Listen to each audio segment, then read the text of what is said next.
माननीय अध्यक्ष जी, मैं आपके प्रति आभार व्यक्त करना चाहता हूं कि इस महत्वपूर्ण विषय पर आपने मुझे बोलने का मौका दिया। माननीय अध्यक्ष जी, इस विषय पर चर्चा के लिए सत्र की शुरुआत में 2 दिन गतिरोध भी हुआ। इससे एक प्रकार की गैर समझ, गलत धारणा जनता के बीच में पड़ी कि हम लोग ये चर्चा नहीं चाहते। माननीय अध्यक्ष जी, मैं स्पष्ट करना चाहता हूं, संसद ये देश का चर्चा का सबसे बड़ा पंचायत है और हम भाजपा वाले, एनडीए वाले चर्चा से कभी नहीं भागते हैं। कोई भी मुद्दा हो, संसद के नियमों के अनुसार चर्चा के लिए हम तैयार रहते हैं। हमने 2 दिन तक विपक्ष के चर्चा करी कि इसको बाद में किया जाए, 2 सत्र बाद में किया जाए, मगर नहीं माने। हमने हाँ भर दी। मेरा दायित्व है मान्यवर कि हमने क्यों ना बोली थी। ना बोलने के 2 कारण थे। एक कारण था कि चर्चा गहन पुनः निरीक्षण के नाम पर वो मांगते थे, एसआईआर के नाम पर मांगते थे। मान्यवर, मेरा बहुत स्पष्ट मत है कि एसआईआर पर इस सदन पे चर्चा नहीं हो सकती, क्योंकि गहन पुनः निरीक्षण की जिम्मेदारी भारत के चुनाव आयोग की है। भारत का चुनाव आयोग और चुनाव आयुक्त ये सरकार के तहत काम नहीं करते। अगर जब चर्चा होती है और कुछ सवाल खड़े किए जाएंगे तो इसका जवाब कौन देगा? मान्यवर, जब उन्होंने कहा कि हम चुनाव सुधार पर चर्चा करने के लिए तैयार है, हम तुरंत मान गए और आज चुनाव सुधार पर ही चर्चा हुई। मान्यवर, लगभग 63। प्लीज मान्य दादा, आप बीमार हो, मैं समझ रहा हूं, मगर बीमार ज्यादा हो तो घर पे रहा करो, यहां सदन का माहौल मत बिगाड़िए। मान्यवर, 63 सदस्यों ने प्लीज ऐसे माहौल ठीक रहना चाहिए। व्यक्तिगत बात है मेरी और दादा के बीच में, माहौल ठीक रहना चाहिए। मान्यवर, 63 सदस्यों ने पक्ष और विपक्ष से इस चर्चा में हिस्सा लिया है और जो चर्चा का समय हुआ था तय, उससे ज्यादा आपने समय लिया है। इसलिए भी मैं आपका धन्यवाद व्यक्त करना चाहता हूं। मान्यवर, चर्चा तय हुई थी चुनाव सुधारों के लिए, मगर ज्यादातर विपक्ष के सदस्यों ने एसआईआर पर ही चर्चा करी। अब चर्चा इन्होंने जिस तरह से शुरू करी है, जवाब तो मुझे देना पड़ेगा मान्यवर, और मैं मानता हूं उनको सुनना भी चाहिए। मान्यवर, इस एसआईआर पर, गहन पुनर्निरीक्षण पर एक तरफा 4 महीने से झूठ फैलाया और देश की जनता को गुमराह करने का प्रयास किया। और मेरा आग्रह है सदन के पक्ष और विपक्ष के सभी सदस्यों, मैंने एसआईआर की प्रक्रिया का, इससे जुड़े हुए संवैधानिक अनुबंधों का और भूतकाल में जो एसआईआर हुए वो सभी का गहन अभ्यास किया है। मैं आज आपके माध्यम से इस सदन को और सदन के माध्यम से पूरे देश की जनता को जो झूठ विशेषकर कांग्रेस पार्टी द्वारा फैलाया गया है, वो झूठ का मेरे तर्कों के हिसाब से जवाब देना चाहता हूं। आप बेटे बेटे ज्ञान मत दीजिए। मान्यवर, ये देश के संविधान में, मान्यवर, ये देश के संविधान से, संविधान के अनुच्छेदों से चुनाव आयोग की रचना हुई। एक प्रकार से चुनाव आयोग एक संवैधानिक संस्था है।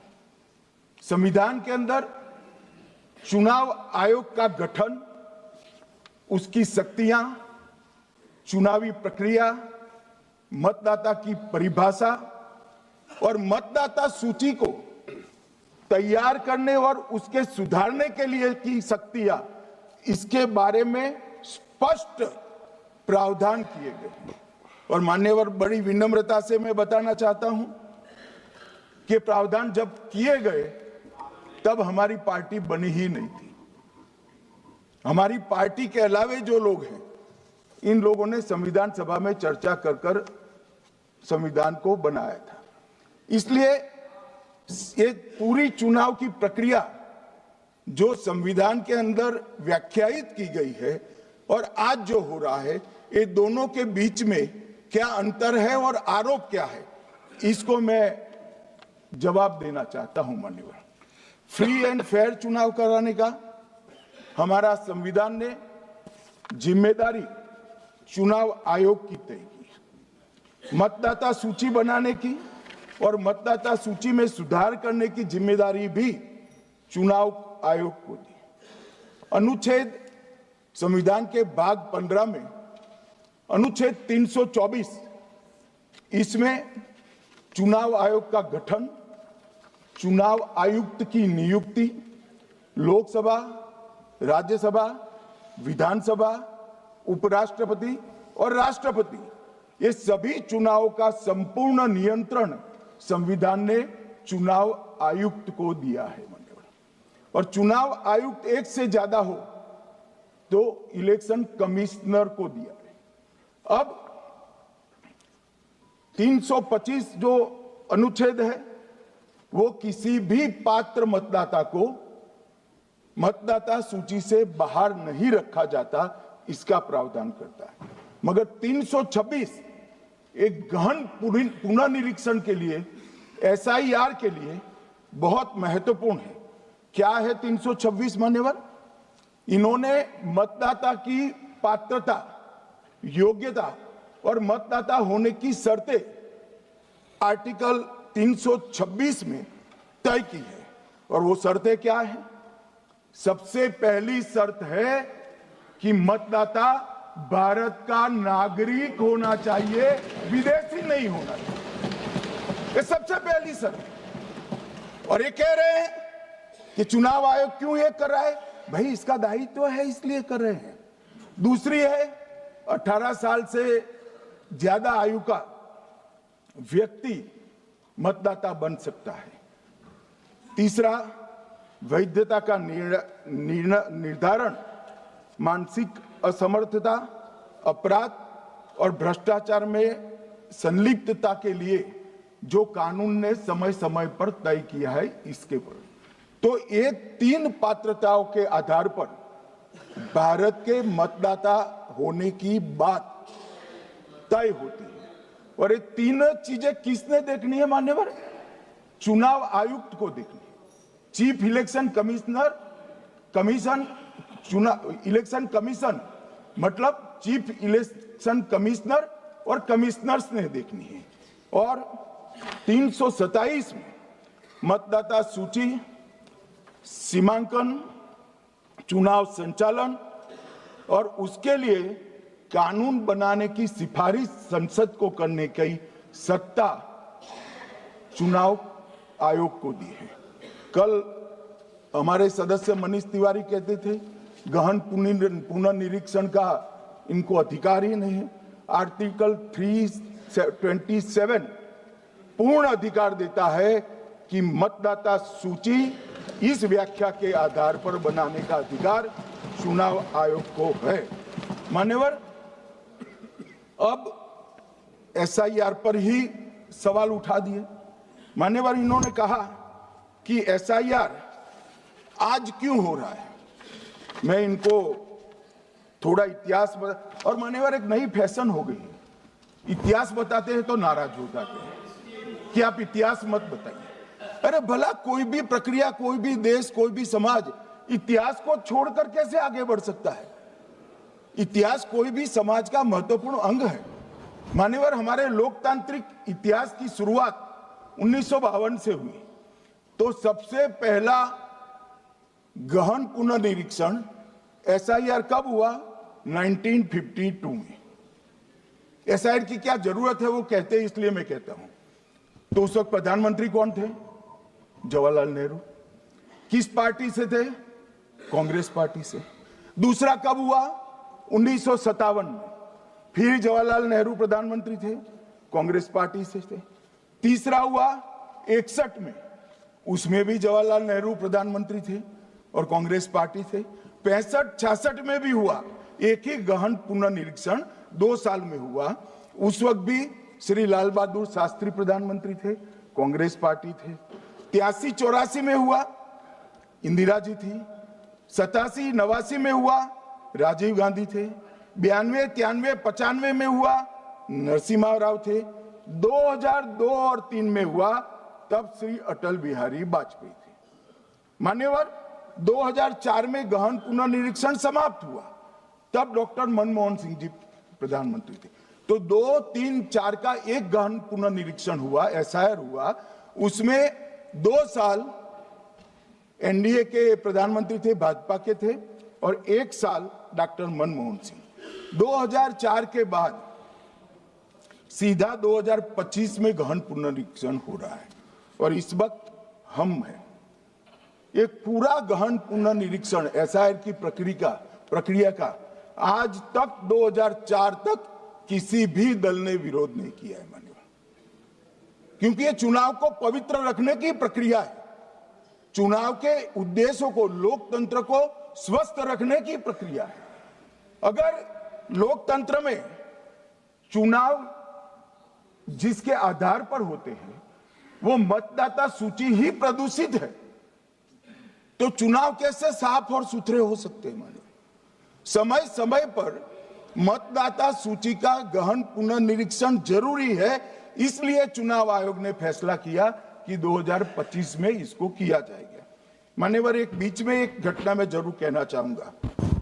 2010 में एक चुनाव आयुक्त महोदय ने निर्णय किया कि रिटर्निंग ऑफिसर को मतदाता सूची में से नाम काटने का अधिकार नहीं है, और उसके बाद से किसी की मृत्यु हुई तो भी नाम नहीं कटते थे, कोई एक क्षेत्र से दूसरे क्षेत्र में गया तो भी नाम नहीं कटते थे।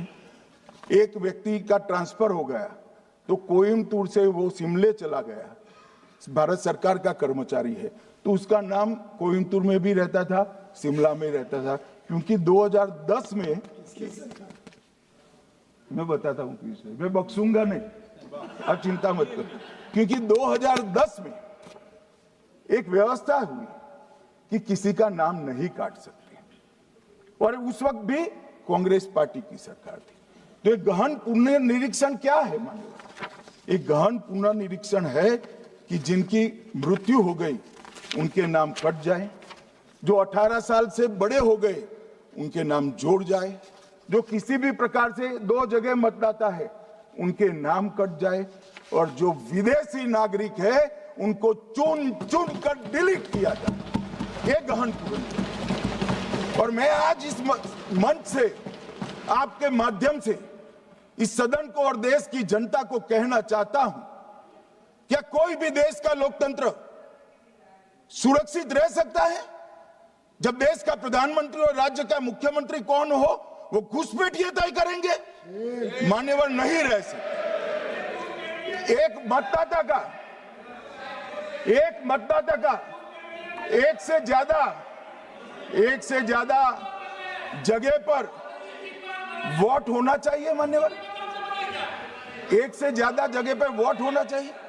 जो लोगों का मृत्यु हो चुका है, मान्यवर, जिन लोगों का मृत्यु हो चुका है उनका वोट मतदाता सूची में होना चाहिए। मान्यवर, ये एसआईआर और कुछ नहीं है, मतदाता सूची का शुद्धिकरण है। मैं मानता हूं इससे कुछ दलों के राजनीतिक स्वार्थ आहत होते हैं। मुझे उन दलों के प्रति एक प्रकार से अनुकंपा भी है, क्योंकि देश के मतदाता तो वोट देते नहीं है। ये थोड़े विदेशी दे देते थे, वो भी चले जाएंगे। मगर मान्यवर, क्या हमने भारत के नाते निर्णय करना पड़ेगा कि इस देश की संसद को चुनने के लिए, राज्य की विधानसभा को चुनने के लिए विदेशी को वोट देने का अधिकार देना है या नहीं देना है? और मेरा मत है, मेरा विनम्र मत है मान्यवर, कि ये नहीं देना चाहिए।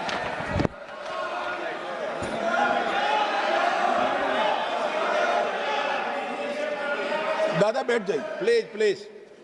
मान्यवर,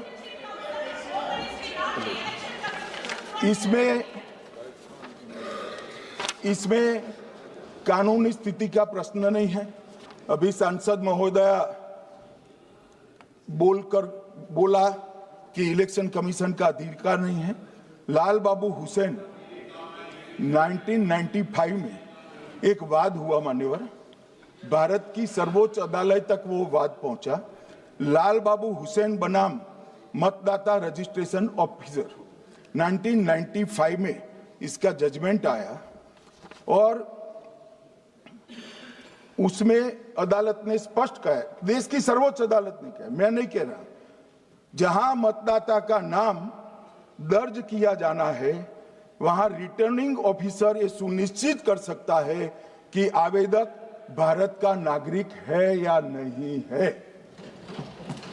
ये लोग जो कहते हैं इलेक्शन कमीशन कैसे तय करेगा, ये इनकी ड्यूटी है और ये हमारा निर्णय नहीं है, भारत की सर्वोच्च अदालत का निर्णय है और हम सब भारत की सर्वोच्च अदालत के निर्णय से बंधे हुए हैं। किसी को भी अगर वेरीफाई करना है तो लाल बाबू हुसैन बनाम मतदाता रजिस्ट्रेशन ऑफिसर 1995 का जजमेंट निकालकर मान्यवर दे दे। मान्यवर, विपक्ष के नेता राहुल गांधी जी ने 5 नवंबर 2025 को एक प्रेस कॉन्फ्रेंस में परमाणु बम फोड़ा। अब वो परमाणु बम के अंदर उन्होंने कहा कि हरियाणा में एक ही घर में 501 वोट पड़ गए। चुनाव आयोग ने इतनी स्पष्टता करी कि हाउस नंबर 265 कोई छोटा मकान नहीं है और 1 एकड़ का पुश्तैनी प्लॉट में अनेक परिवार बस रहे हैं, मगर वहां हर परिवार के घर का नंबर नहीं दिया गया है, इसलिए सब जगह हाउस नंबर 501 दिया गया और एक परिवार की तो 3 पीढ़ियां साथ में रह सकती है। और पुराने नंबर से ही जब हरियाणा में कांग्रेस की सरकार चुनी गई तब से ये नंबर इसी तरह से चल रहा है। ये ना कोई फर्जी घर है ना फर्जी वोटर है। मान्यवर, वोट चोरी का नैरेटिव बनाने के लिए मान्यवर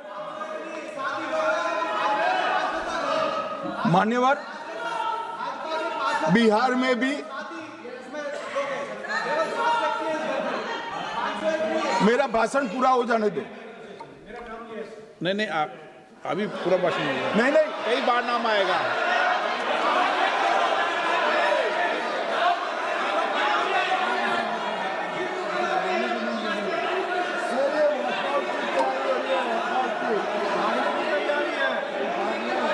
माननीय सदस्य,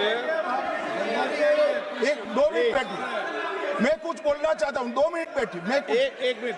माननीय सदस्य, 1 मिनट। मान्यवर, मेरा विपक्ष के नेता से एक निवेदन है कि 2 मिनट सुन ले मुझे, बाद में उनको बोलने का मौका दीजिए। मान्यवर, 2 मिनट। मान्यवर, मेरा आपसे विनम्र निवेदन है, मैं आधी रात तक बैठने के लिए तैयार हूं, मुझे कोई आपत्ति नहीं। मेरा भाषण समाप्त हो जाए, अरे सुनिए ना भाई, सुनो ना, 2 बड़े बोलते हैं तब बीच में नहीं बोलते। मान्यवर, मेरा भाषण समाप्त हो जाए। प्लीज नहीं।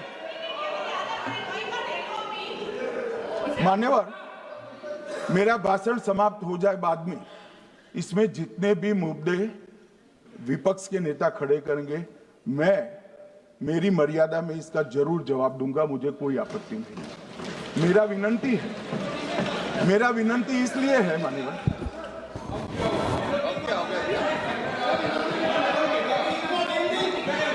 एक मिनट, तो उनको पूरी बात करने दें। हाँ हाँ, मान्यवर, मेरा विनंती भी मान्यवर,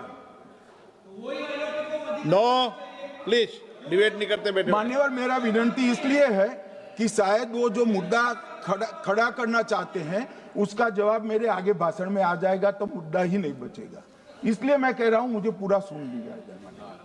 मान्यवर, बिहार में एक मतदाता की उम्र 34 साल बताई गई, 34 साल की है, इसको 124 साल बताया गया। सच था कि इसमें उम्र 124 बार छपी थी। बाद में मिंता देवी जी ने खुद बताया कि उन्होंने ऑनलाइन आवेदन किया था और वो ऑनलाइन आवेदन करने में गलती हो गई, इसके कारण उम्र 124 बार साल छपी थी। अब इसके आधार पर मतदाता सूची पर प्रश्न कर दिए। सुबोध कुमार नवादा, प्रेस कॉन्फ्रेंस में कहा गया कि एक राजनीतिक दल के बीएलए है, इनका नाम कभी आया ही नहीं, वो भी सच नहीं निकला। रंजू देवी रोहतास, उनको कहा कि एक कार्यकर्ता, उन्होंने बाद में रंजू देवी जी ने स्टेटमेंट दिया, जबरन बुलाकर उनकी वोटर लिस्ट से नाम काट लिया गया, ऐसा आरोप हुआ। तो रंजू देवी ने यही कहा कि कांग्रेस के कार्यकर्ताओं को कहने पर मैंने गलत जानकारी दी थी। मान्यवर, ये जो प्रेस कॉन्फ्रेंस हुई और उसने जिस प्रकार का देश में माहौल बनाया, चलो ये तो मैंने आरोप जो लगाए थे और सत्य क्या है कहा, मगर मैं विपक्ष के नेता ने जो प्रेस कॉन्फ्रेंस में कहा कि मतदाता सूची ठीक नहीं है, इसको सुधार करना चाहिए, तो भाई गहन पुनर्निरीक्षण क्या है, एसआईआर क्या है, मतदाता सूची का सुधार करने की प्रक्रिया है, और वो कर रहे हैं तो भी विरोध कर रहे हैं, पुरानी मतदाता सूची कर रहे हैं तो भी विरोध कर रहे हैं। भाई मतदाता सूची पुरानी हो या नहीं, आपका हारना तय है, ये मतदाता सूची से नहीं होता। मान्यवर, उन्होंने कहा, अपने लॉजिक के समर्थन में कहा कि भारतीय जनता पार्टी को कभी एंटी इनकम्बेंसी का सामना नहीं करना पड़ता। मान्यवर, एंटी इनकम्बेंसी इनके खिलाफ होती है जो जनहित के विरुद्ध काम करे। ये बात सही है कि भाजपा को एंटी इनकम्बेंसी का फायदा विरोध बहुत कम करना पड़ता है। हमारी सरकारें बार बार चुनकर आती हैं, चाहे राज्य में है या केंद्र में, परंतु ऐसा नहीं है कि हम 2014 के बाद एक भी चुनाव नहीं हारे। छत्तीसगढ़ में 18 में हारे, राजस्थान में 18 में हारे, मध्य प्रदेश में 18 में हारे, कर्नाटक में भी 14 के बाद हारे, तेलंगाना में हम जीत नहीं पाए, चेन्नई में हम जीत नहीं पाए, बंगाल में भी हम हारे। भाई तो तब तो ये मतदाता सूची बहुत अच्छी होती है, तब से नए कपड़े पहनकर आप शपथ ले लेते हो। उस वक्त मतदाता सूची का विरोध नहीं करते हो, और जब मुंह की पटखनी पड़ती है बिहार की तरह, तब मतदाता सूची का विरोध करते हो। माननीय मेरे दोहरे मापदंड नहीं चलेंगे लोकतंत्र में। जब आप जीतते हो तब चुनाव आयोग महान है, जब आप हारते हो तो चुनाव आयोग निकम्मा है, बीजेपी का कहने पर चलता है। जब आप जीतते हो मतदाता सूची अच्छी है, मतदाता सूची अच्छी है, और जब आप हारते हो तो मतदाता सूची खराब है। मान्यवर, मुझे कोई आपत्ति नहीं, इस प्रकार का भ्रांति फैलाए तो फैलाए, मेरा दायित्व है कि इस देश की जनता को एक ड्यूअल स्टैंडर्ड की जानकारी देना, जो मैं आज इस सदन में खड़े होकर दे रहा हूं। मान्यवर, आगे पर भी मैं इस विषय को कहूंगा, और ढेर सारे आरोपों के मेरे पास जवाब है। जो 3 प्रेस कॉन्फ्रेंस में, एक सादा प्रेस कॉन्फ्रेंस, एक एटम बम वाला प्रेस कॉन्फ्रेंस, एक परमाणु बम वाला, ये तीनों में क्या हुआ, इसके सारे जवाब मिले। मेरे पास है मान्यवर। अब ये कहते हैं कि दो जगह है, दो जगह मतदाता है। मान्यवर, किन किन लोगों के दो जगह मतदाता, मैं इसमें जिनके नाम 2 जगह रजिस्टर्ड है उसका दोष नहीं निकालता मैं, क्योंकि एक जगह से कोई व्यक्ति दूसरी जगह गई तो 2010 के बाद इसको डिलीट करने का अधिकार आरओ के पास से ले लिया गया। इसके कारण ये विसंगतियां खड़ी हुई। किसके हैं? श्री प्रशांत किशोर जी के 2 जगह मतदाता है, पवन खेरा जी का भी है, तेजस्वी यादव का स्वयं का है, टी सिद्दीकी एनआईसी केरल के नेता का है, मान्यवर संजय सिंह आप पार्टी के नेता के हैं, एक किशोरी पेडनेकर यूबीटी शिवसेना के हैं, इनका भी है। मान्यवर सामान्य गलतियां हैं, क्योंकि एक नियम आ गया, जिसका जब वोट काटने का जिसका अधिकार है उसको रोक लिया गया, तो आरओ वोट काट नहीं सकता था, इसलिए 2 जगह रह गए।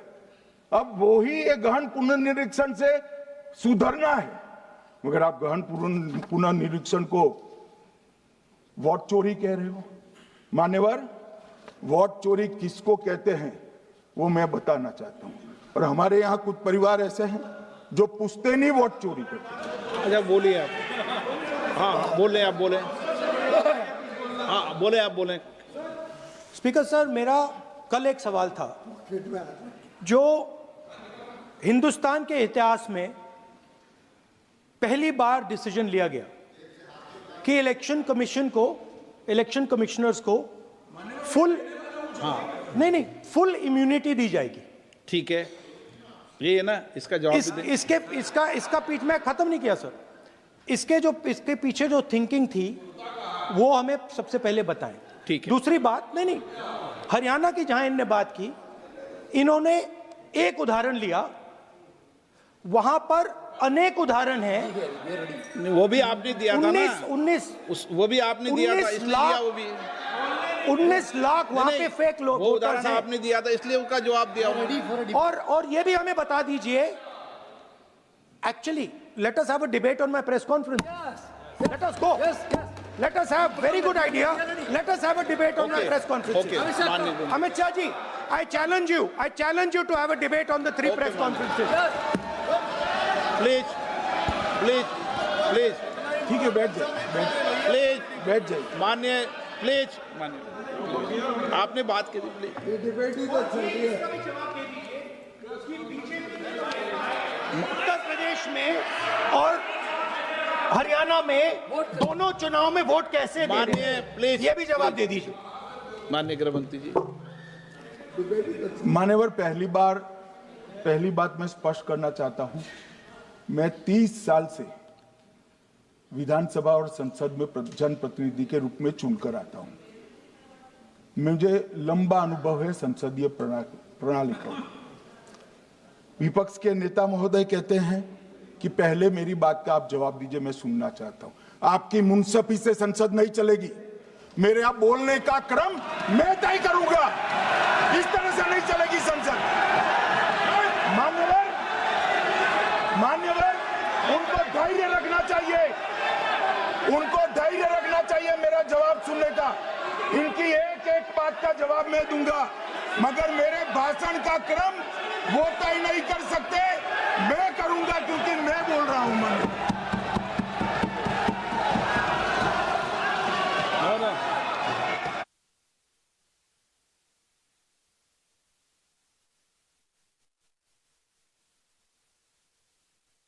एक मिनट गृह मंत्री जी, एक मिनट गृह मंत्री, क्या गलत बोला उन्होंने यही बोला, आपने जो बात उठाई है मुझे कब बोलना है मैं तय करूंगा, यही बोला ना, उसमें क्यों उत्तेजित हो रहे हो आप?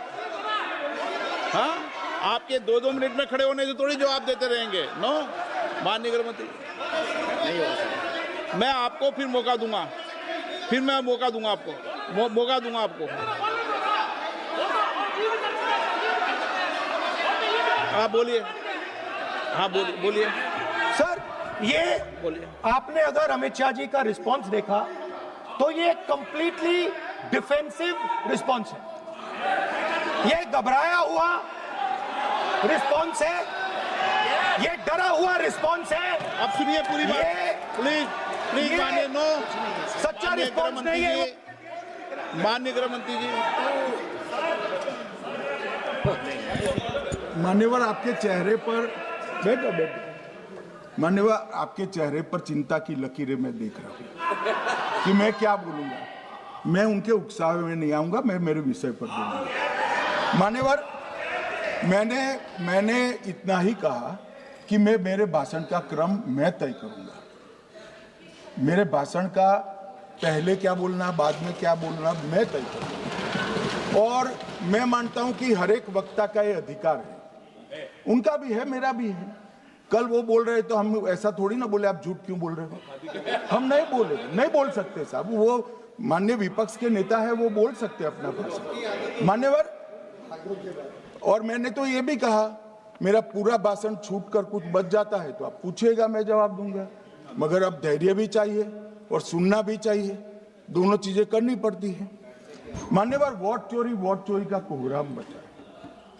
मैं वोट चोरी किसको कहते हैं वो बताना चाहता हूं। वोट चोरी के 3 आयाम हैं। एक तो मतदाता नहीं है, मतलब योग्यता नहीं है, और आप वोटर बन जाते हो तो वोट चोरी माना जाएगा। दूसरा, आप गलत प्रकार से चुनाव जीतते हो तो वोट चोरी माना जाएगा। और तीसरा, जनादेश को डिफाई करते हो, मतलब वोट के विपरीत आप कोई पद प्राप्त कर लेते हो तो भी एक प्रकार से वोट चोरी होता है। अरे सुनो ना, क्यों जल्दबाजी करते हो मानिकम, क्यों? अब मैं 3 वोट चोरी की घटनाएं बताना चाहता हूं। सबसे पहली घटना हुई आजादी के बाद, देश का प्रधानमंत्री तय करना था। तय कौन करना था? तो उस वक्त के जितने प्रांत थे इसके कांग्रेस के अध्यक्षों ने, उनके एक एक वोट से तय होना था। अब 28 वोट श्री सरदार पटेल को मिले और 2 वोट जवाहरलाल नेहरू जी को मिले।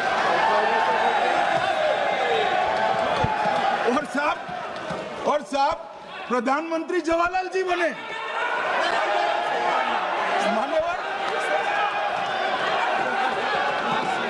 मान्यवर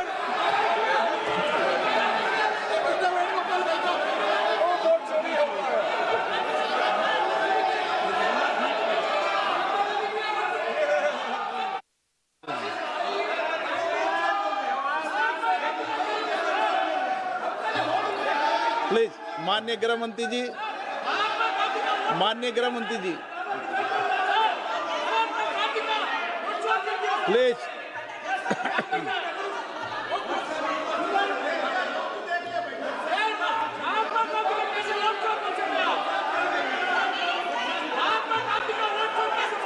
बैठो बैठो बैठिए माने, प्लीज प्लीज प्लीज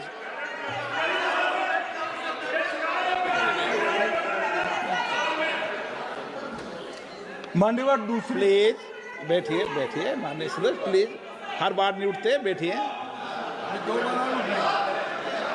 मान्यवर दूसरे प्रकार की वोट चोरी और नैतिक तरीके से चुनाव जीते, ऐसी वोट चोरी भी भूतकाल में एक बार हुई थी। श्रीमती इंदिरा गांधी रायबरेली से चुनी गई। इलाहाबाद हाईकोर्ट में श्री राजनारायण पहुंचे कि चुनाव नियमों के अनुसार नहीं हुआ। इलाहाबाद हाईकोर्ट ने ये तय कर दिया कि श्रीमती गांधी ने उचित तरीके से चुनाव नहीं जीता है, हम इसको रद्द कर देते। मान्यवर ये भी वोट चोरी थी, बहुत बड़ी वोट चोरी थी। और उसके बाद में क्या हुआ? उसके बाद में वो वोट चोरी को ढकने के लिए संसद में कानून लाया कि प्रधानमंत्री के खिलाफ कोई केस ही नहीं हो सकता। मैं विपक्ष के नेता को कहना चाहता हूं, इम्यूनिटी की बात आप चुनाव आयोग की पूछ रहे हैं, इसका तो मैं जवाब दूंगा, इम्यूनिटी का। मगर ये इम्यूनिटी जो श्रीमती गांधी ने दी थी, इसके लिए आपका क्या कहना है? और उन्होंने तो स्वयं के लिए ले ली। उनका आरोप है। प्लीज ऐसे नहीं चलता। मान्यवर आप जब बोले, जब 5-5 मिनट में उठेंगे क्या? ये मान्यवर उनका नौ, आरोप है। आप भी बोले, आप भी बोले, आप भी बोले। 9 गलत, 1-1 मिनट में सदस्य नहीं उठेगा ना। मान्यवर उनका आरोप है कि सरकार ने बनाया तो लोकतंत्र ने बनाया, तो जो उस समय का केस था वो बताया है, आगे का तो बताया। मोदी जी को भी सब लोगों ने प्रधानमंत्री बनाया है भाई, आपकी कृपा से नहीं बने हैं।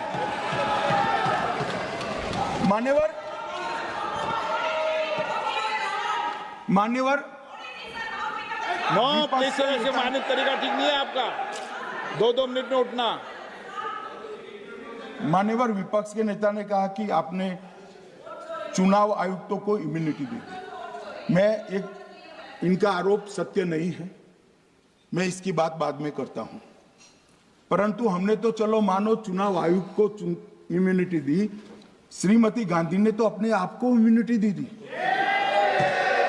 और फिर जब ये संवैधानिक सुधार के वायरस चैलेंज हुए तो वो केस जीतने के लिए 2, 3 और 4 नंबर के सर्वोच्च न्यायालय के जज को बाईपास कर चौथे नंबर के जज को चीफ जस्टिस बनाया और वहां केस भी जीत लिया।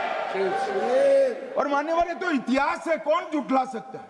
इनको कोई पढ़ाता नहीं है इतिहास, ये तो इतिहास है, सर्वोच्च अदालत और संसद के रिकॉर्ड में रखा हुआ इतिहास है।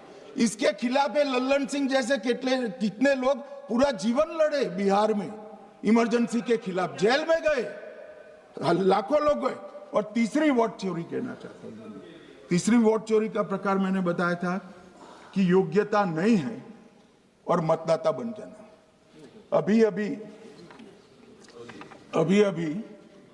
एक वाद पहुंचा है, वाद मतलब डिस्प्यूट पहुंचा है दिल्ली की सिविल अदालत में। उसमें डिस्प्यूट ये है कि सोनिया गांधी जी इस देश की नागरिक बनने से पहले मतदाता बने।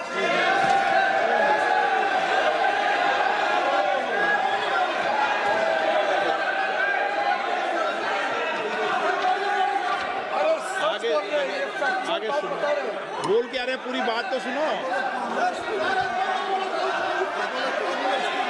मान्यवर,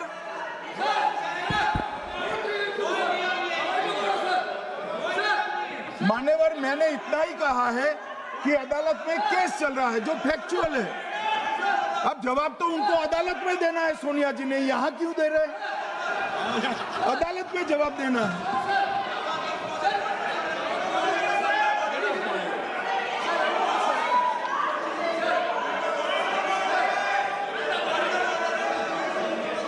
बीच के भाषण में पॉइंट ऑफ ऑर्डर नहीं होता। नहीं मुझे याद है जो माननीय सदस्य नहीं है, ये 352 ये रहा, 352 टेबल पे रहता है, मुझे वहां याद है 352। Home Minister is speaking about an issue which is pending in the court. Actually, what happens is, Rosabella told some senior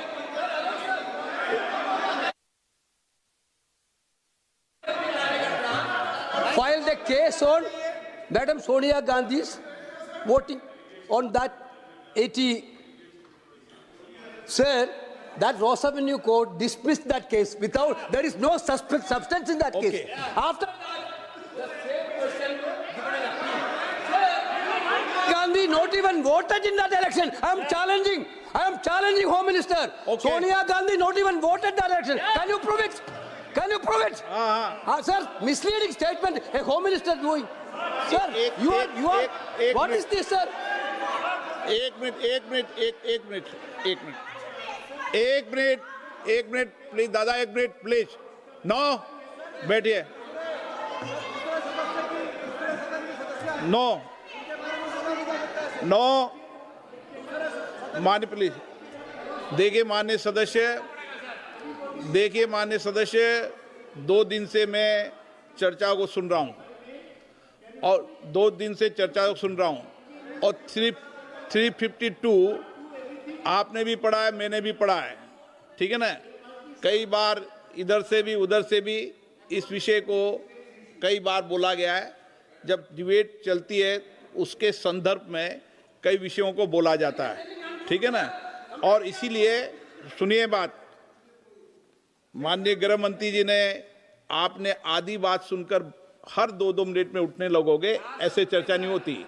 आप उनकी पूरी बात को सुनिए, क्या संदर्भ था, उन्होंने कोई फैसला नहीं दिया है, उन्होंने एक जानकारी जो आई है वो जानकारी सदन के पटल पे रखी है। अब मुझे सुनिए तो, अब आपने एक मुद्दा खड़ा किया, मुझे जवाब तो देने दीजिए। मान्यवर, मैंने कुछ ऐसा नहीं कहा, मैंने सिर्फ इतना कहा है कि एक वाद दायर हुआ है दिल्ली की अदालत में, मैंने कोई कंक्लूजन नहीं कहा। मैंने कहा कंक्लूजन कहा, मैंने कोई कंक्लूजन नहीं कहा। कंक्लूजन तो जब उनका नोटिस का जवाब वो दे देगी तब अदालत देगी, तब फिर से बताऊंगा मैं। मगर अभी तो मैंने सिर्फ इतना कहा है कि वहां एक केस रजिस्टर्ड हुआ है जिसमें श्रीमती गांधी को नोटिस इश्यू किया है। इसमें इतने लाल पीले होने की जरूरत क्या है? मान्यवर, हम सबका साझा दायित्व है, हम भी विपक्ष में बैठे, हम चुनाव जितने जीते हैं इससे ज्यादा हारे हैं। हम लोगों का तो एक प्रकार से पौना जिंदगी ही विपक्ष में ही चला गया, चाहे राज्य हो या केंद्र हो। कई चुनाव हमारे, हमने चुनाव आयुक्त और चुनाव आयोग पर कभी आरोप नहीं लगाया। एक नया पैटर्न खड़ा, एक नया पैटर्न। मैं पूरा वाक्य नहीं बताना चाहता। श्रीमती ममता बनर्जी ने चुनाव आयोग पर आरोप लगाए, स्टालिन जी ने लगाए, बीडी सतीशन जी ने लगाए, श्री राहुल गांधी ने लगाए, मल्लिकार्जुन खड़गे जी ने लगाए, तेजस्वी यादव जी ने लगाए, अखिलेश यादव जी ने लगाए, वी शिवन कुट्टी ने लगाए, हेमंत सोरेन जी ने लगाए, भगवंत मान जी ने लगाए। अब पहले तो ऐसी परंपरा सिर्फ कांग्रेस पार्टी में थी, मगर संपर्क का दोष कहता होता है साहब, ये सारे इंडिया अलायंस वाले चुनाव आयोग के खिलाफ आए। मान्यवर, चुनाव आयोग एक तटस्थता से चुनाव कराने वाला संस्थान बनाया गया और इसकी मान्यता कोई पॉलिटिकल पार्टी ने नहीं दी। भाग और अनुच्छेदों के तहत हमारे संविधान ने दी और ये संवैधानिक प्रक्रिया है। इस संवैधानिक प्रक्रिया पर सवाल खड़े कर कर, अनर्गल आरोप कर कर आप पूरे चुनाव आयोग की एक प्रकार से पूरे दुनिया में इसकी छवि को धूमिल करने का काम कर रहे हैं। आपको लगता है कि आप सरकार की छवि धूमिल करें? ना जी, आप पूरी दुनिया में भारत के लोकतंत्र की छवि को धूमिल करें। मान्यवर, सरकार का तो इतना ही सवाल है, मान्यवर सरकार का तो इतना ही सवाल है कि भारत के मतदाता क्या सोचेंगे, मगर मतदाता का सोचने का सवाल नहीं है। मतदाता को तो मालूम है कि हमने तो वोट दिया है इसलिए चुनकर आए हैं, तो उसके मन में कोई डाउट नहीं है। ये वोट चोरी करते रहे, घुसपैठिया बचाओ यात्रा निकाली और बिहार में 2/3 बहुमत से हम जीत गए। मान्यवर, ये जो नई परंपरा शुरू हुई कि देश के अंदर चुनाव न जीते तो चुनाव आयोग को बदनाम करो, चुनाव प्रक्रिया को बदनाम करो, मतदाता सूची को बदनाम करो, ये हमारे लोकतंत्र का भला नहीं करेगी। यही आयुक्त के तहत, यही सरकार के होते हुए आप कई चुनाव जीते, हम कुछ नहीं बोले, हम पार्टी में बैठकर इसकी मीमांसा की, मगर ये लोग चुनाव आयोग पर। प्लीज नो, आप बैठिए, आप ठीक है बैठिए। माननीय सदस्य प्लीज प्लीज। मान्यवर, मैं थोड़ी स्पष्टता के लिए आंकड़ा देना चाहता हूं। मई 14 में श्रीमान नरेंद्र मोदी इस देश के प्रधानमंत्री बने, तब से उनको आपत्ति है। तो एनडीए क्या क्या जीती? 3 लोकसभा चुनाव हम जीते, 41 राज्यों के विधानसभा चुनाव जीते, तो हम 44 विधानसभा टोटल चुनाव जीते हैं 2024 से 25 तक, मगर वो भी 30 चुनाव जीते हैं। अलग अलग विधानसभा में 30 जगह पे। अगर मतदाता सूची करेक्ट है तो क्यों शपथ लिया, क्यों चुनाव लड़ा? आप बताइए देश की जनता को। आप लोग यहाँ कैसे पहुंचे? श्री राहुल गांधी जहां से चुनकर आए थे, वो वायनाड की मतदाता सूची में भी मेरी पार्टी ने प्रेस कॉन्फ्रेंस कर इसी प्रकार की डिस्क्रिपेंसी को बताया है। इसका जवाब नहीं देते। हमने अमेठी का भी बताया है, इसका जवाब नहीं देते हैं। मान्यवर, ये चुनाव की मतदाता सूची में जो थोड़ी बहुत गलतियां हैं, उसको वो लोग मुद्दा बनाते हैं चुनाव हारने का। चुनाव हारने का कारण है नहीं, मैं अंत में बताऊंगा क्यों हारते हो चुनाव, मैं बताऊंगा माननीय अंत। परंतु फिर भी चलो मान ले कि मतदाता सूची ठीक नहीं है, तो गहन पुनर्निरीक्षण का मतलब ही ये है कि मतदाता सूची को सुधारने की प्रक्रिया। अब इसमें आपके बीएलए सहयोग नहीं करते हैं, आप उसका बहिष्कार का ऐलान करते हो, आपकी राज्य सरकारें जहां है वो मदद कम करती हैं, तो कैसे मतदाता सूची का शुद्धिकरण होगा? जो आपकी डिमांड है वो ही चुनाव आयोग कर रहा है। आपकी डिमांड है कि मतदाता सूची ठीक हो, वो चुनाव आयोग कर रहा है। मगर हुआ क्या है मान्यवर मालूम है? इनको अब अगर प्रेस में कोई पत्रकार उनको पसंद ना आए ऐसा सवाल पूछते हैं तो तुम बीजेपी के एजेंट हो ऐसा कहते हैं। मान्यवर, सवाल जो भी हो उसको लेना चाहिए। मान्यवर, पत्रकार कभी बीजेपी का एजेंट नहीं होता है। मगर आप अगर ऐसा मानते हो कि लोकतंत्र में आपको पसंद आए ऐसे ही सवाल पत्रकार पूछे, तो ये नहीं हो सकता। इमरजेंसी नहीं है भाई, इमरजेंसी नहीं है। मान्यवर, एक प्रेस में कोई सवाल पूछता है तो कहते हैं बीजेपी के एजेंट हो। केस हारते हैं तो जज पर आरोप कर देते हैं, चुनाव हारते हैं तो ईवीएम पर आरोप करते हैं। ईवीएम की दलील अब गले नहीं उतरती तो वोट चोरी का मुद्दा लेकर आए। वोट चोरी का मुद्दा लेकर पूरा बिहार में यात्रा निकाली, फिर भी हार गए। अब हारने का कारण आपका नेतृत्व है, ये हारने का कारण ईवीएम और मतदाता सूची नहीं। और अगर ये मानते हैं मान्यवर, अगर ये मानते हैं कि इनको कोई पूछने वाला नहीं है, भगवान करे मैं गलत पड़ जाऊं, कांग्रेस के कार्यकर्ता इनका हिसाब मांगेंगे। एक दिन कांग्रेस के कार्यकर्ता इनका हिसाब मांगेंगे कि इतने चुनाव कैसे हार गए। मान्यवर, कोई जज आजादी के इतने साल में नहीं हुआ है मान्यवर कि कोई जज एक जजमेंट दे तो जज के खिलाफ इंपीचमेंट लेकर आते हैं।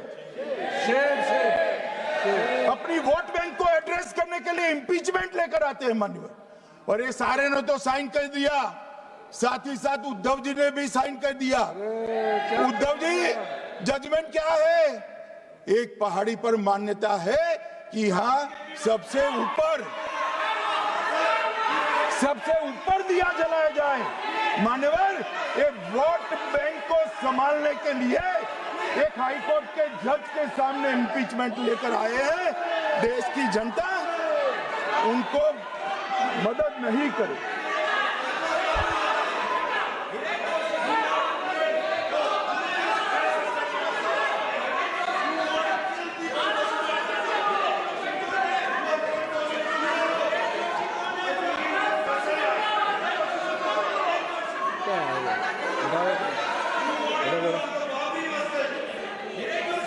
Please no.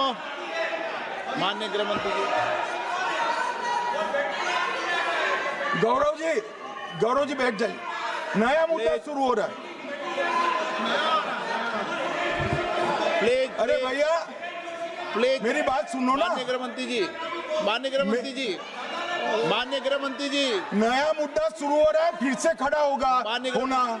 आप बैठ जाइए प्लीज। नो नो, ये तरीका नो। मणिकम जी प्लीज बैठिए। नो, ये तरीका ठीक नहीं है। प्लीज बैठे बैठे बैठे। हर आपको ज्यादा समस्या है क्या हर 2 मिनट में खड़े होने की? हर 2 मिनट में खड़े होने की समस्या है क्या आपको लोगों? बैठिए, ऐसे नहीं चलेगा। मान्यवर, 2014 के बाद अरे दादा ये भी बैठ गए, अब बैठ जाओ। मान्यवर, 2014 के बाद हारने की परंपरा शुरू हुई।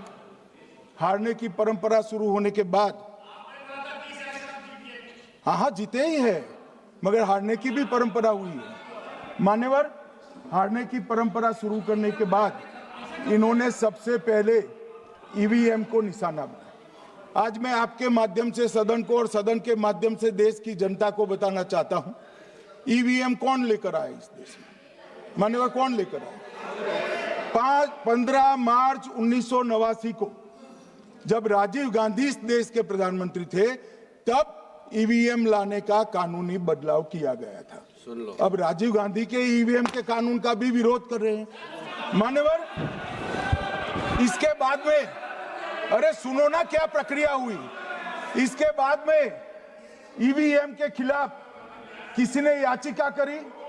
इस देश की सर्वोच्च न्यायालय के 5 जजों ने बैठकर ईवीएम के कानूनी बदलाव को 2002 में उचित ठहराया। मानो राजीव गांधी को भी नहीं मानते, सर्वोच्च अदालत को भी नहीं मानते हैं। फिर 98 में मध्य प्रदेश, राजस्थान और दिल्ली, इसमें सिर्फ 16 विधानसभाओं में इसका ट्रायल लिया गया। कितना केयरफुल है ये भी बताता हूं। हुडा बैठो, ये भी कितना केयरफुली चुनाव आयोग आगे बढ़ा है।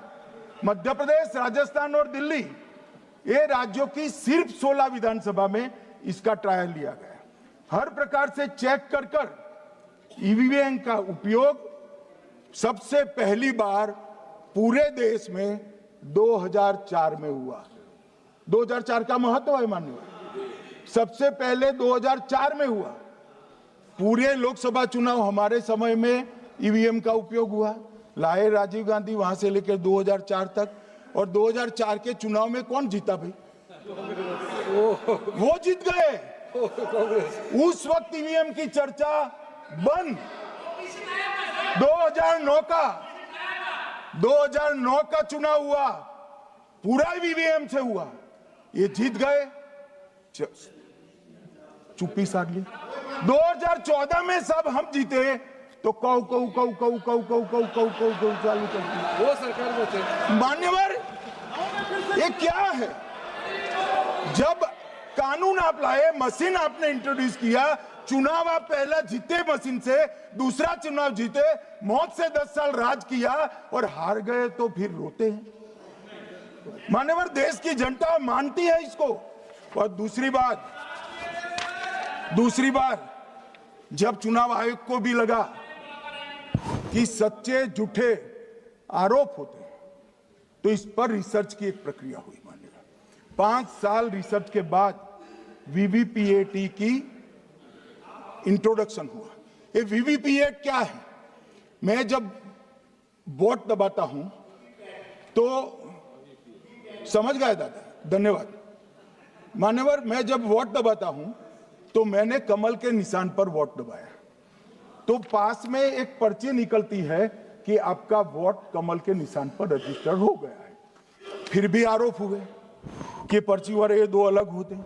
तो चुनाव आयोग ने निर्णय किया कि 5% ईवीएम और वीवीपैट के परिणाम कंपेयर होंगे। तो मशीन खुला, इसमें 396 वोट मिले, तो वीवीपैट में कितने वोट मिले, तो 396 है या नहीं है, ये 5% मशीनों में मिलता है। मान्यवर, मैं आंकड़े लेकर आया हूं चुनाव आयोग को पूछकर आज कि कितने वीवीपैट और मशीन का मिलान नहीं हुआ।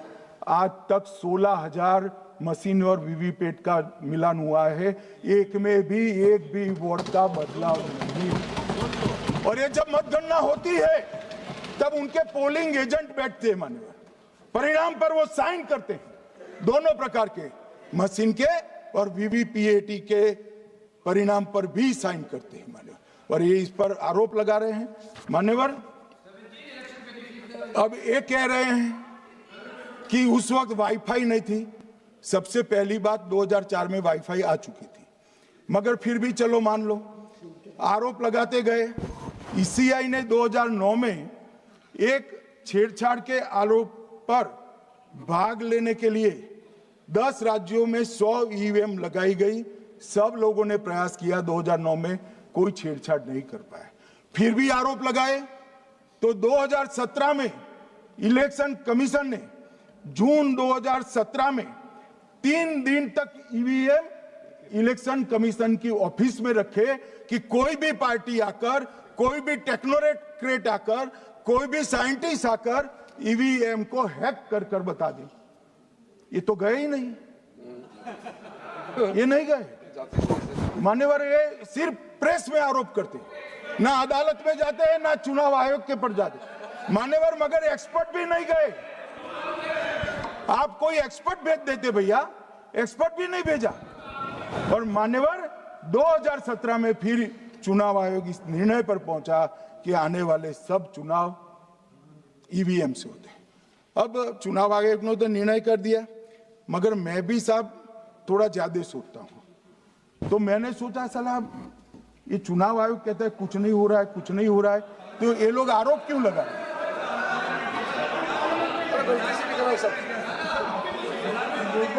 मान्यवर मेरे शब्द कोई ऐसे हो तो काट दीजिए। काट दिया राहुल जी। मान्यवर मैंने सोचा कि भाई कुछ गलती नहीं है, मान्यवर कोई गलती नहीं है, तो लोग विरोध क्यों कर रहे हैं? फिर मुझे याद आया कि मान्यवर जब इनके जमाने में चुनाव होते थे, बिहार और यूपी में सरकारें बनाती होती थी, पूरे के पूरे वोट के बक्से हाईजैक कर लिए गए। ईवीएम आने से ये बंद हो गया, ईवीएम आने से बंद हो गया। और मान्यवर चुनाव की चोरी बंद हुई है, इसलिए पेट में दर्द हो रहा है। ईवीएम का दोष नहीं है, चुनाव जीतने का तरीका जनादेश नहीं था, करप्ट प्रैक्टिसेस थी, इसके कारण चुनाव जीतते थे। अब आज ये पूरे एक्सपोज हो चुके हैं। जब जनादेश पर चुनाव होता है तो आप जीत सकते हो, जीतो, स्वागत है उसका, मगर जब हारते हो तो अन्य कारण बताना, जैसे पहले मैंने कहा ऐसा बताना, ये ठीक नहीं है। मान्यवर कल मैंने लीडर ऑपोजिशन का भाषण स्वयं यहां बैठकर सुना है। पूरा भाषण उनका धागों में उलझ गया, थ्रेड्स में उलझ गया। मान्यवर ये कहते हैं पीएम का शेड्यूल देखकर चुनाव आयोग चुनाव तय करता है।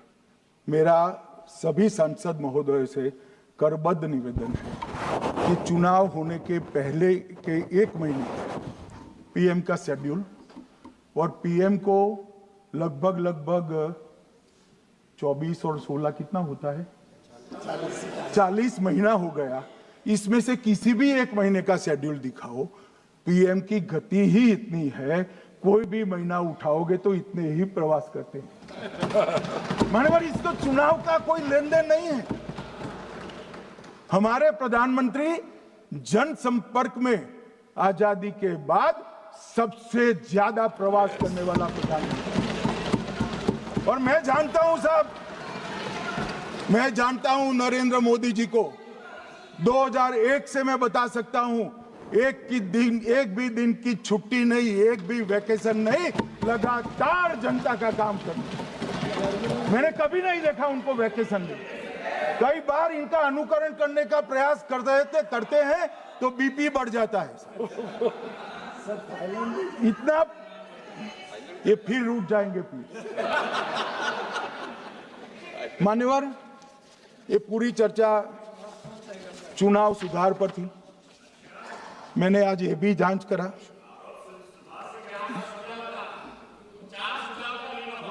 सुनो ना, जरा धैर्य रखो भाई। मान्यवर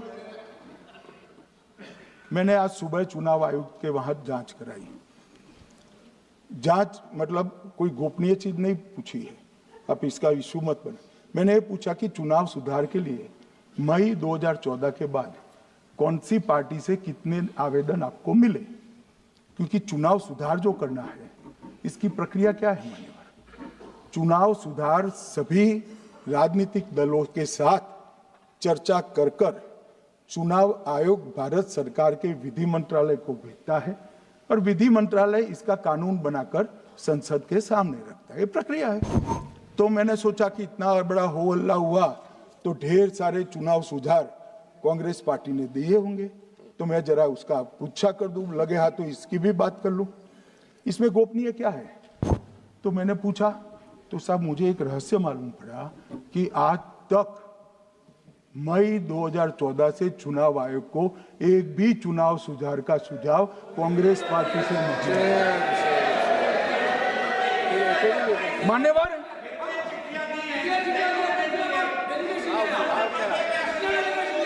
बैठे बैठे मैं बताता हूं मान्यवर। मैं जवाब पूछोगे क्या?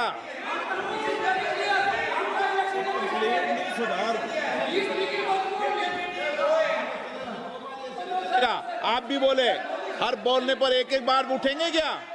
हर चीज का जवाब पूछेंगे क्या आप? नो, ये तरीका ठीक नहीं है। नो, ये तरीका ठीक नहीं है। नो नो माननीय सदस्य, प्लीज बैठिए बैठिए बैठिए बैठिए बैठिए बैठिए बैठिए बैठिए अच्छी परंपरा रखें। ओके,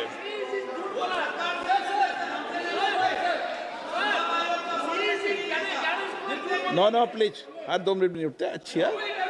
नो, ऐसी नो, प्लीज बैठिए आप, प्लीज बैठिए, प्लीज बैठिए, प्लीज बैठिए, सुनिए प्लीज, प्लीज बैठिए।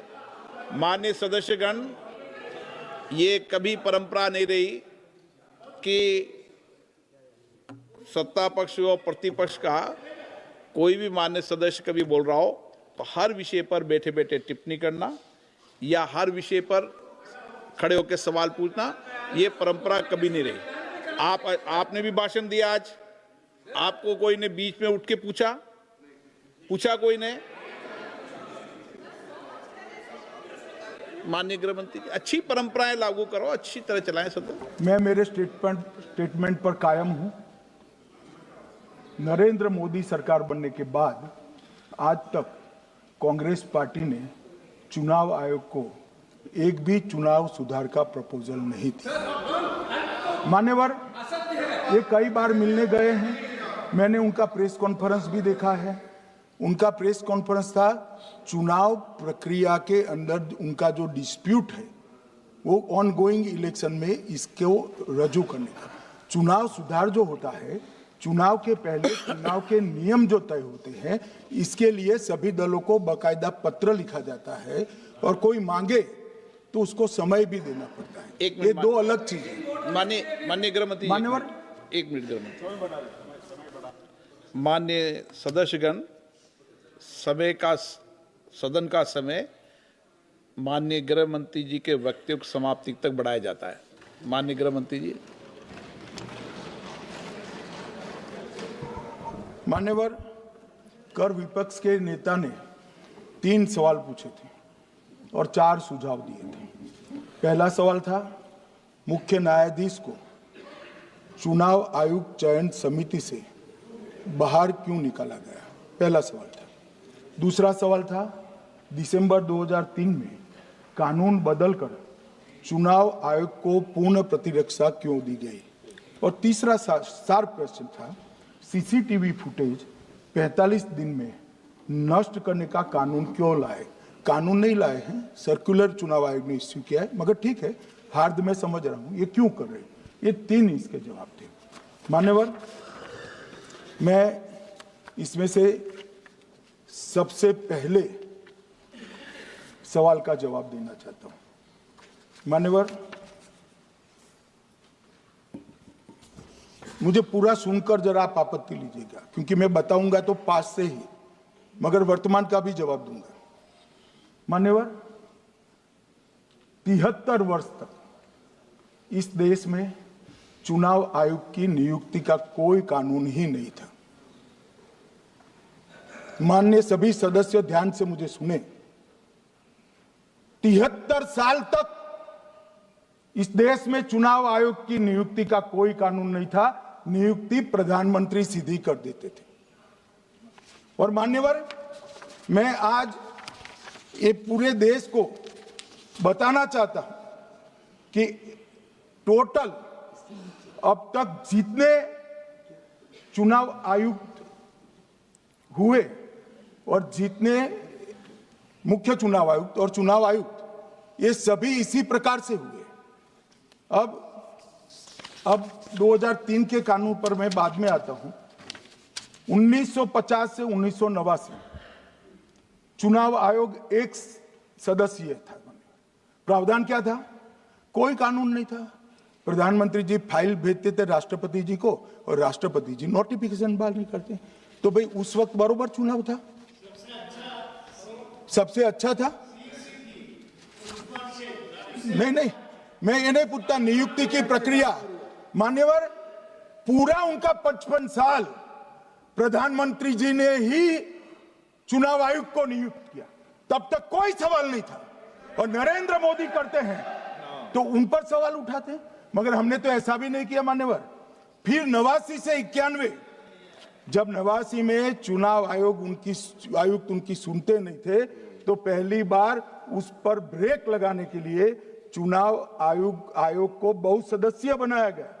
ये बिहार के चुनाव के कारण ही हुआ, परंतु वो भी प्रधानमंत्री की फाइल से ही अपॉइंट होते हैं। और मान्यवर, 21 चुनाव आयुक्त, कमिश्नर और मुख्य चुनाव आयुक्त, और 21 और 29 इस प्रकार से हुए जिसमें कोई प्रधानमंत्री जी ही रखते थे। कांग्रेस पार्टी ने ही ये परंपरा बनाई थी। कानून भी कांग्रेस पार्टी ने बनाया था। मगर आज आरोप करना है इसलिए आपने चुनाव चोरी कर लिया, चुनाव चोरी कर लिया, चुनाव चोरी के कहने से कुछ नहीं होता। जनता हमको सुनती है भाई, और हम जवाब भी देते हैं। मान्यवर, ये 50 से लेकर 2023 तक कोई कानून नहीं। बाद में 2023 में एक अनूप बरनवाल बनाम भारत सरकार मुकदमा हुआ। उसमें सुप्रीम कोर्ट ने कहा कि भाई चुनाव आयुक्त की नियुक्ति थोड़ी पारदर्शी होनी चाहिए। सुझावी था, ऑर्डर नहीं था। हमारे सॉलिसिटर जनरल ने वहां कंसेंट दी, तो उन्होंने कहा कि भाई हमें कानून बनाने में थोड़ी देर लगेगी और हमें इस पर कंसल्टेशन भी करना पड़ेगा, चुनाव आयोग से भी करना पड़ेगा। तो उन्होंने कहा ठीक है, अगर आप सहमत हैं, मैं जजमेंट और आर्गुमेंट पढ़कर अगर आप सहमत हैं तो जब तक कानून नहीं बनता, चीफ जस्टिस ऑफ इंडिया की अध्यक्षता में एक कमेटी बने और प्रधानमंत्री और विपक्ष के नेता इसके मेंबर। हमें कोई आपत्ति नहीं थी, हमने हाँ बोला साहब। और विपक्ष के नेता भी थे, प्रधानमंत्री थे और सीजे। 2023 में कानून बन गया। कानून क्या बना? विपक्ष के नेता, प्रधानमंत्री तय करेंगे, वो एक मंत्री और स्वयं प्रधानमंत्री, ये 3 लोग बैठकर चर्चा कर मेरिट्स में चुनाव आयुक्त और मुख्य चुनाव आयुक्त की नियुक्ति करेंगे। मान्यवर, हमारे टाइम में तो और पारदर्शी। ये कह रहे हैं हमारा तो 33% ही हिस्सा है।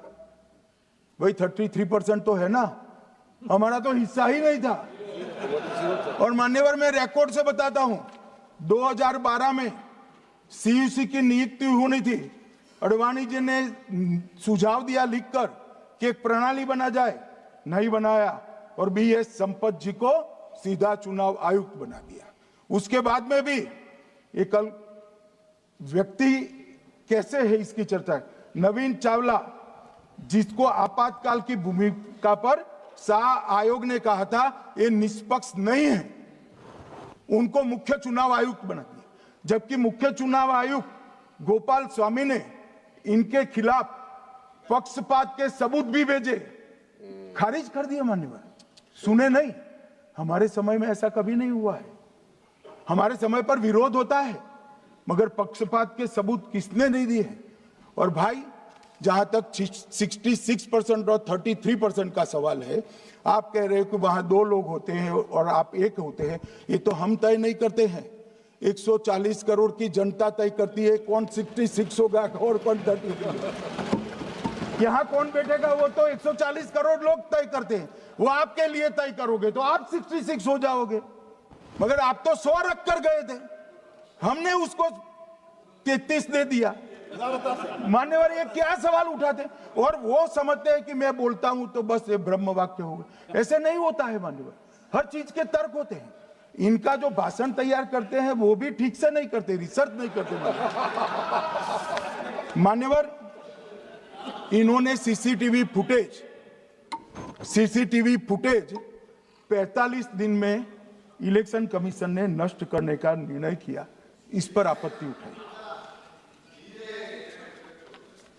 मान्यवर, जन प्रतिनिधित्व अधिनियम 1951 की धारा 81 में एक प्रावधान है। प्रावधान क्या है? उम्मीदवार चुने जाने के बाद 45 दिन में चुनाव याचिका दायर कर सकते हैं। 45 दिन के बाद इसको कोई चुनौती नहीं दे सकता। ये नियम 1991 में बना, तब उस वक्त सीसीटीवी फुटेज नहीं था। सीसीटीवी फुटेज बाद में चुनाव आयोग ने एक सर्कुलर से रूल्स में बदलाव कर ऐड किया। अब किया क्या है चुनाव आयोग ने? सीसीटीवी फुटेज का जो रिकॉर्ड है उसको जन प्रतिनिधित्व अधिनियम की 1951 की धारा 81 के साथ संरक्षित किया है, मतलब अलाइन किया है कि 45 दिन के बाद कोई डिस्प्यूट की प्रोविजन ही नहीं है एक्ट में, तो 45 दिन के बाद ये सीसीटीवी फुटेज क्यों रखना चाहिए? अब इतनी सादी समझ नहीं है सब, मैं क्या कर सकता हूं? सब समझ के कोई इंजेक्शन नहीं होते जो भड़ाम से दे दिया। मान्यवर, ये धारा 81 1951 से है, मगर पहले पर्चियों से होते थे तो पर्ची के लिए थी। अब सीसीटीवी फुटेज का कैमरा आ गया तो सीसीटीवी फुटेज ऐड कर दिया। मान्यवर, उन्होंने कहा, और इस वक्त जब सीसीटीवी फुटेज जब प्रक्रिया में ऐड किया, तब स्पष्ट चुनाव आयोग ने कहा था कि सीसीटीवी रिकॉर्डिंग संवैधानिक दस्तावेज नहीं है, ये आंतरिक प्रबंधन है। किस चीज का आंतरिक प्रबंधन? कि चुनाव सीज होने के बाद कोई पुनः मतदान की अर्जी करता है कि भाई ये मतदान मथक में चुनाव ठीक नहीं हुआ, तो चुनाव आयोग जो निर्णय करता है वो सीसीटीवी फुटेज के आधार पर करता है। पहले मौखिक करता था, टेक्नोलॉजी आई, सीसीटीवी फुटेज स्वीकार कर लिया। अब ये आंतरिक प्रबंधन के लिए है मान्यवर। फिर भी चुनाव आयोग का जो निर्णय मैं बताता हूं, उन्होंने कहा सामान्य जनता को एक्सेस होना चाहिए। रूल्स बनाया गया है, सामान्य व्यक्ति सीसीटीवी फुटेज उच्च न्यायालय में जाकर 45 दिन के अंदर ऑर्डर करा सकता है। अब ये कहेंगे 45 दिन में जजमेंट नहीं आएगा, मगर उच्च न्यायालय इतना ऑर्डर कर सकता है कि ये सीसीटीवी फुटेज आप डिस्ट्रॉय मत करना। मान्यवर, राजनीतिक दलों को एक्सेस देने का उन्होंने प्रावधान करा है, तो वो चुनाव को चैलेंज करे राजनीतिक दल 45 दिन के अंदर। ऑटोमेटिक जो चुनाव चैलेंज होता है मान्यवर, उसका सीसीटीवी फुटेज नियमों से हम चुनाव आयोग रिजर्व कर देता है। मान्यवर, ये प्रक्रिया कुछ पढ़ते नहीं। इसके बाद पॉलिटिकल एजेंटों को एक्सेस होनी चाहिए। पॉलिटिकल एजेंट भी मान्यवर हाईकोर्ट से इसको प्राप्त कर सकता है। अब करते कुछ नहीं, एक भी ना हाईकोर्ट में अर्जी करी, ना चुनाव आयोग में करी, और सीसीटीवी फुटेज का बहाना लेकर बोलने लगे। अब इतने लाखों बूथों का सीसीटीवी फुटेज हर नागरिक मांगने लगा कोई कारण के बगैर, तो किस प्रकार से चुनाव आयोग दे सकता है? किस प्रकार से दे सकता है? यहां हुआ क्या है, सब प्राप्त करना चाहते हैं वो प्रेस कॉन्फ्रेंस करना। उनको लगता है कि मेरी प्रेस कॉन्फ्रेंस ये संवैधानिक प्रावधान के तहत होती है। ऐसा नहीं होता है। प्रेस कॉन्फ्रेंस जो करते हो जिन मुद्दों का, इसकी लीक कर अर्जी दे दो, टपक से मिल जाएगी सारी लीक। मगर अर्जी नहीं करते, कोर्ट में नहीं जाते हैं, चुनाव आयोग में नहीं जाते हैं, और चुनाव चोरी हो गया, चुनाव चोरी हो गया, चुनाव चोरी हो गया करते। मान्यवर, ऐसे नहीं चलेगा। इस देश को, लोकतंत्र को आप धूमिल नहीं कर सकते, और सबने सीखना चाहिए, और भाषण ढंग से तैयार करने का भी सीखना चाहिए। मान्यवर,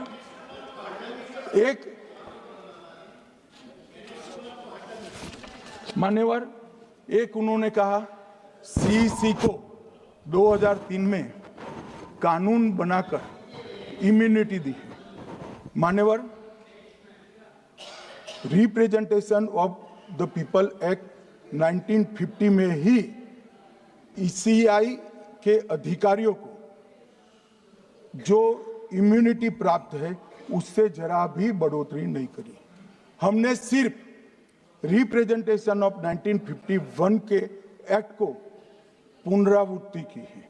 मान्यवर, आरपीए एक्ट की धारा 32 और आरपीए एक्ट 51 के सुधार की धारा 146C कहती है कि चुनाव आयोग के कोई भी अधिकारी, जिसमें इलेक्शन कमिश्नर आ जाते हैं, इस पर कोई मुकदमा चुनाव प्रक्रिया के लिए नहीं चल सकता। ये प्रावधान है मान्यवर, और वो प्रावधान को 23 के कानून में इसको भी हमने संरेखित किया है मान्यवर। इतने सारे वकीलों को राज्यसभा दे रखी है, भगवान जाने क्या करते हैं सर, अपने नेता को ब्रीफ भी नहीं करते। मान्यवर, ये वाक्य आप निकाल सकते हैं, ये वाक्य निकाल सकते हैं। मान्यवर,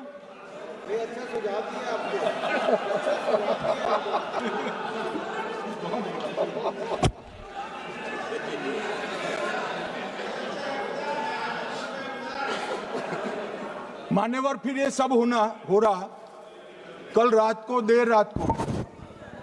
कल देर रात को मान्यवर मैं मेरा भाषण तैयार कर रहा, तो मैंने अपने आप को पूछा कि ये सब इतना स्पष्ट है तो ये मुद्दा क्यों उठा रहे। मेरी समझ में अगर इतना पढ़कर आता है तो उन्होंने भी तो पढ़ा होगा। ये मुद्दा क्यों उठा रहे? मूल मुद्दा है अवैध घुसपैठियों को मतदाता सूची में रखने। इन लोगों ने मान्यवर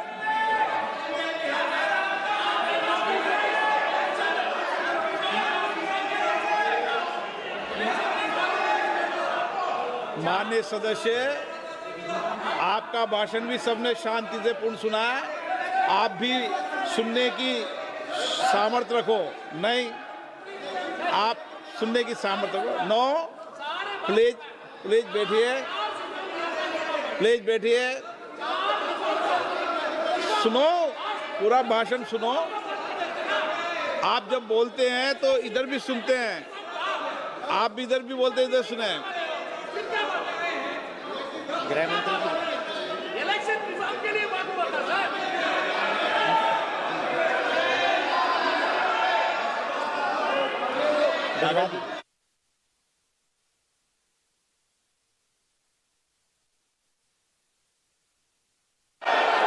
माननीय सदस्य, आप जब बोलते हैं तो इधर भी सुनते हैं, पूरे सुनने की क्षमता रखो।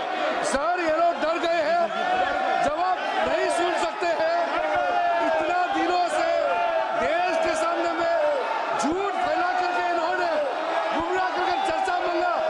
आज गृह मंत्री जी एक बात का जवाब दे रहे हैं, ये भाग गए, डर गए, सुन भी नहीं सकते ये। अगर ये सुन नहीं सकते हैं, इतना दिनों से संसद के समय बर्बाद क्यों किया? अगर सच्चाई नहीं सुन सकते तो इतना दिनों तक सरकार पर संसद के समय लोगों को भ्रम फैला करके क्यों समय बर्बाद किया?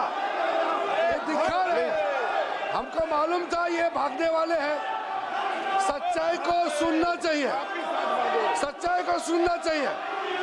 और जब सच्चाई सामने में आया तो डर गए, सुनने का कैपेसिटी तक नहीं है, और इतना गुमराह किया।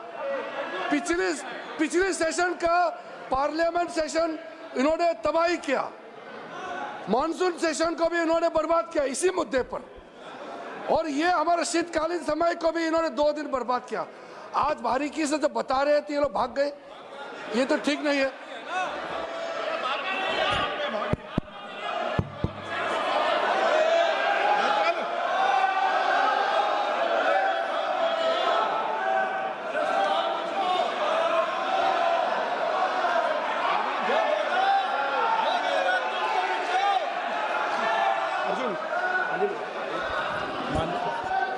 मान्यवर, ये 200 बार भी बहसकार करेंगे, एक भी अवैध घुसपैठियों को इस देश में हम वोट नहीं देंगे। ये हमारे एनडीए का पॉलिसी है मान्यवर। डिटेक्ट मतलब ढूंढो, डिलीट करो, मतदाता सूची में नाम काटो और उनको डिपोर्ट करो। हम संवैधानिक प्रक्रिया कर कर डिटेक्ट, डिलीट और डिपोर्ट ये पूरा करेंगे। ये क्यों सदन छोड़कर भाग गए? मैं इनके सामने तो कोई बात भी नहीं कर रहा था, ना कांग्रेस पार्टी के सामने बात कर रहा था। मैं तो बात कर रहा था घुसपैठियों को देश के बाहर निकालने की। अब ये तो देखिए साहब, अगर मैंने इतने सारे आरोप करे श्री जवाहरलाल नेहरू पर, इंदिरा गांधी पर, इनके पिताजी पर, सोनिया जी पर, तब भागते तो लाजिम था। ये घुसपैठियों को लिए भाग गए क्योंकि उनकी हमारी पॉलिसी है डिटेक्ट, डिलीट और डिपोर्ट। उनकी पॉलिसी है नॉर्मलाइज कर दो घुसपैठ को, उसके बाद में मान्यता प्रदान कर दो और चुनाव में मतदाता सूची में डालकर फॉर्मलाइज कर दो। मगर साहब ये लंबे समय तक नहीं चलना। मैं मेरे मन से मानता हूं, मेरे पार्टी के सिद्धांत तो है ही, मगर मैं मानता हूं कि जनसांख्यिकी में इतना बड़ा परिवर्तन देश के लिए बहुत बड़ा खतरा है। यह देश एक बार जनसांख्यिकी के आधार पर बंट चुका है और हम नहीं चाहते कि आने वाली पीढ़ी ये देश के भी बंटवारे दिखे। इसलिए ये बहुत जरूरी है कि इस देश से घुसपैठ को रोकना पड़ेगा। मान्यवर, ये कहते हैं कि घुसपैठ हो रही है, भारत सरकार की जिम्मेदारी नहीं है। मान्यवर, मैं आज बताना चाहता हूं, घुसपैठ हो रही है भारत बांग्लादेश की सीमा से।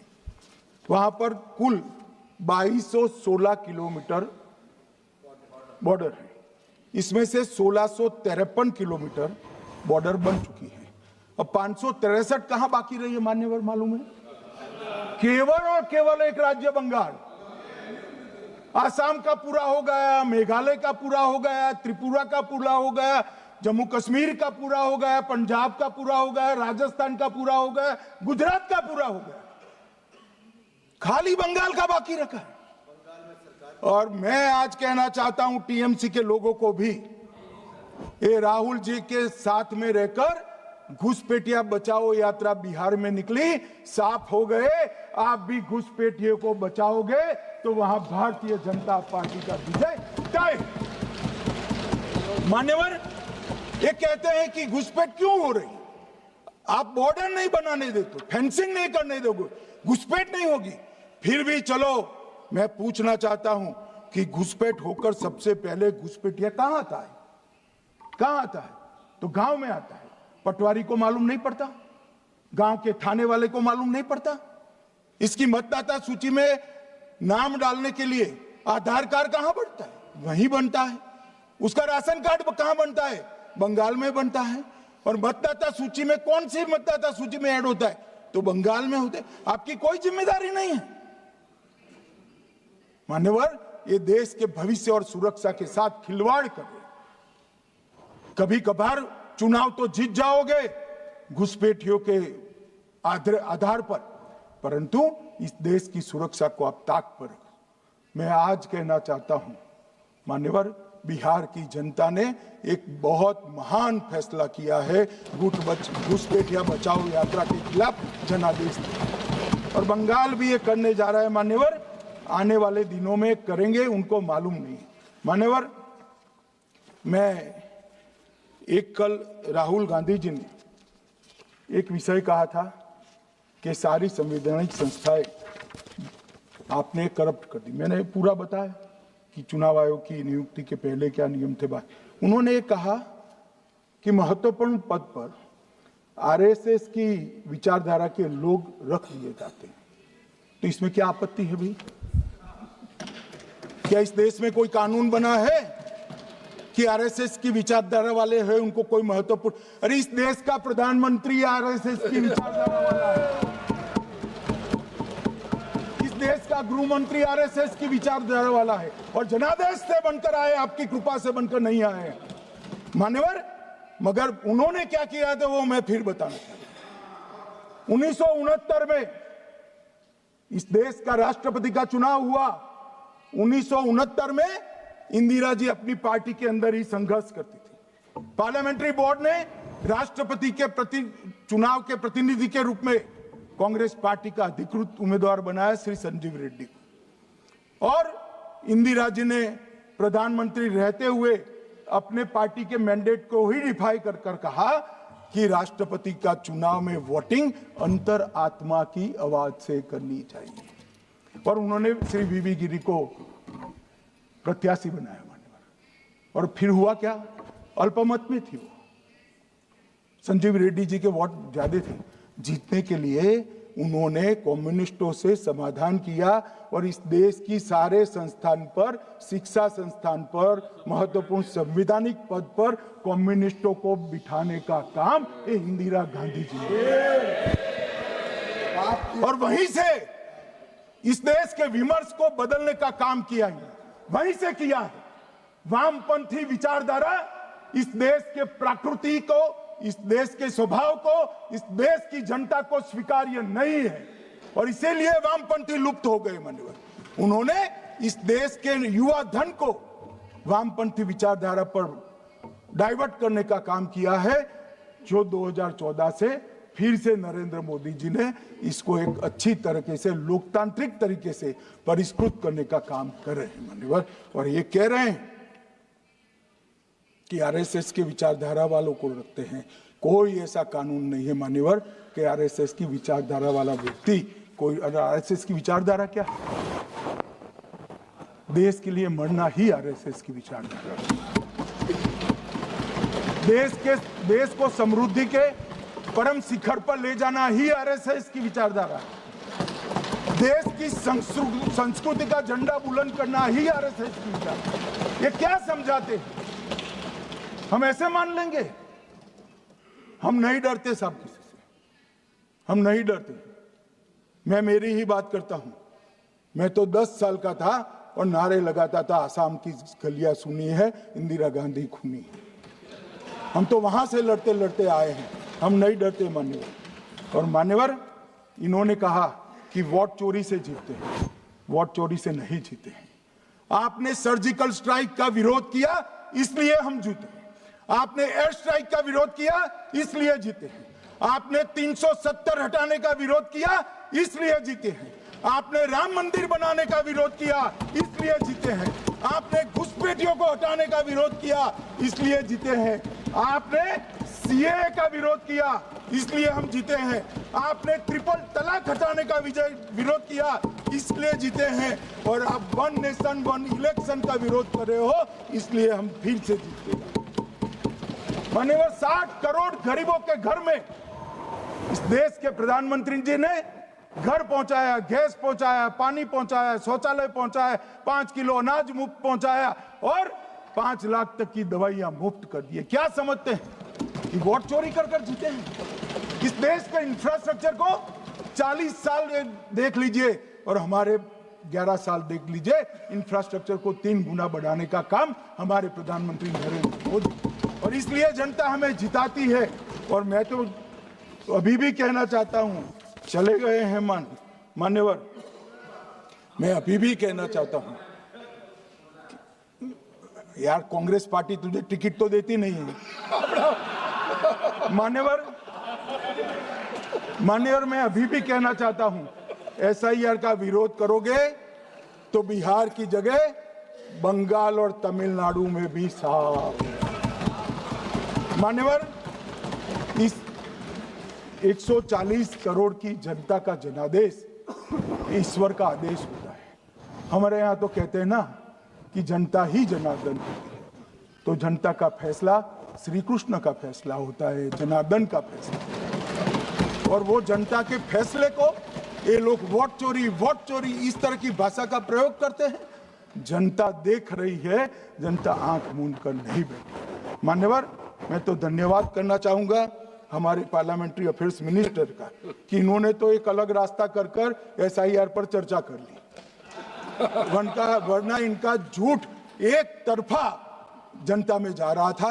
आज आपने भी मुझे इतना विपुल मात्रा में समय दिया, जरूरत पड़ी वहाँ प्रोटेक्शन भी दिया, मुझे संरक्षण दिया, इसलिए मैं आपका भी धन्यवाद करना चाहता हूँ।